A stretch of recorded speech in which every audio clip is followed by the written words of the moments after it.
3 Super Bowl rings, 2-time Pro Bowler, popular host in Denver, also popular here inside the building at Fox. Our buddy Mark Schlereth now joins us live. So I always want to address Denver with you because you're embedded in the organization, and I had said last week that whenever I have a family problem, I'd rather address it, deal with the pain, that let it stress everybody out for years and poison stuff. Like, let's address stuff. Let's deal with discomfort. And I just look at the 1-6 Lions, and they felt hopeful, optimistic, had an identity. I look at the 1-5 Broncos, and I'm like, okay, there's the Russell Payton contract thing. They don't do anything well. I don't think it's the same story. What do you do with Russell? If I had to say, all right, Mark, in 1 year, what? It just feels like this thing's not going to ever course correct by itself. Yeah, no, I am 100% with you. You know, you talk about the comparison, and Sean Payton made the comparison to, the Lions last year, as you mentioned, 1-6, and then all of a sudden, went 8-2 at the last half of the season and started off the season 5-1. And like, they're built differently. They were built from the inside out. Like, when you talk to Dan Campbell, he'll tell you the best player on my football team is Penei Sewell, our right tackle. We built it from the inside out. We've addressed the defensive line. We have addressed the offensive line. We went out and got a quarterback who can win from the pocket, who, let's face it, is a top 5 quarterback in the league right now, or top 6 or 7 anyhow, in Jared Goff. He's playing great football. You don't have any of that in Denver right now. And so, to act like that you're on that path is not correct. I would be shocked if Russell Wilson makes it past this year, if he's the quarterback of the Denver Broncos next year. I would be shocked. And it's not that Russell Wilson is playing terrible football. I mean, Thursday night notwithstanding, he was bad Thursday night. But it's not that he's playing terrible football, but he's not playing winning football, and he's not elevating the players around him. And so from that standpoint, I think it's time to clean house, and it's time to, get new players. Here's my point that I talk about on my radio show and on my podcast, Colin, is, all right, so it was Vance Joseph, and it was Vance Joseph's coordinators. It was, Bill Musgrave and Mike McCoy. Oh, wait, no, it wasn't. It was Vic Fangio, and it's his offensive coordinators. It was Rich Scangarello, and it was Pat Shermer. Oh, wait, no, that's not it. It was Nathaniel Hackett and the clown show they brought in. That was the problem. No, now it's Sean Payton. He's the problem. At some point, don't you have to point to the players and say, our players aren't good enough? We don't have good enough players. We don't have guys that are professional. And I say this all the time. Just because you play a pro sport doesn't make you a professional. And the bottom line is they don't have enough professional football players on their roster. So at some point, it's time to move off those players and get different players. Yeah, that's interesting. You would I don't think Russell Wilson would have much of a market with that contract. I don't know how you get out of it. Everything, it's funny. Everything's negotiable. I mean, Mark, we've seen this before. Trey Lance, Niners, everything's movable. Somebody will go get Russell Wilson, and it may, I don't know. I don't know who. I don't want to speculate there. But has Peyton lost any of ownership, front office, fans? Because he had a misstep with Hackett. How is the feeling, the pulse on? Because we know the Bronco, we know stuff's going to change. Fans are pretty, listen, Denver's had some turbulent times here in the last 10 years. How's Peyton standing right now? Well, I think Peyton's fine. I think you hired a guy that you knew that could come in and fix things.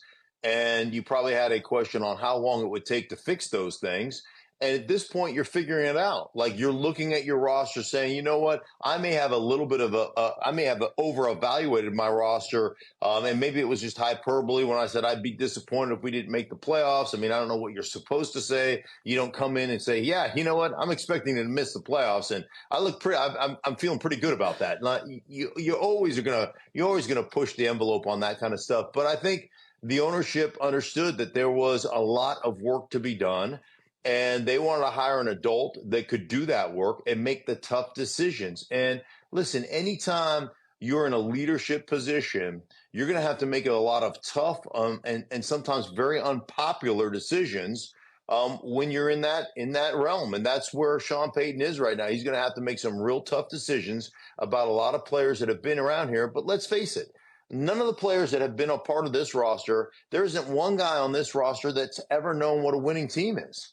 Not one guy, at least not that was homegrown on this roster, I should say. There's some guys that have come from other places like San Francisco that know what it's like to win. But the bottom line, nobody on this roster knows winning.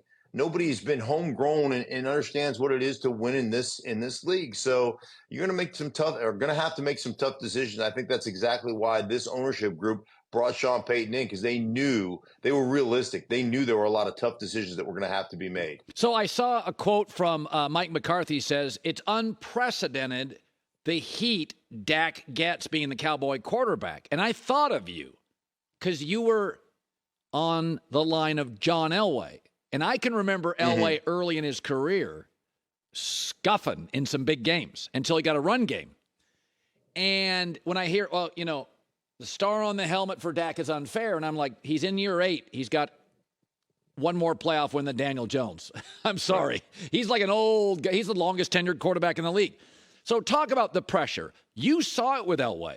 Now, we didn't have talk radio back then. Maybe KOA in Denver was big, but we didn't have mostly talk radio. We had newspaper columnists. It's much louder now, social media, all that stuff. But talk about what Dak faces and what you saw Elway face and how he handled it.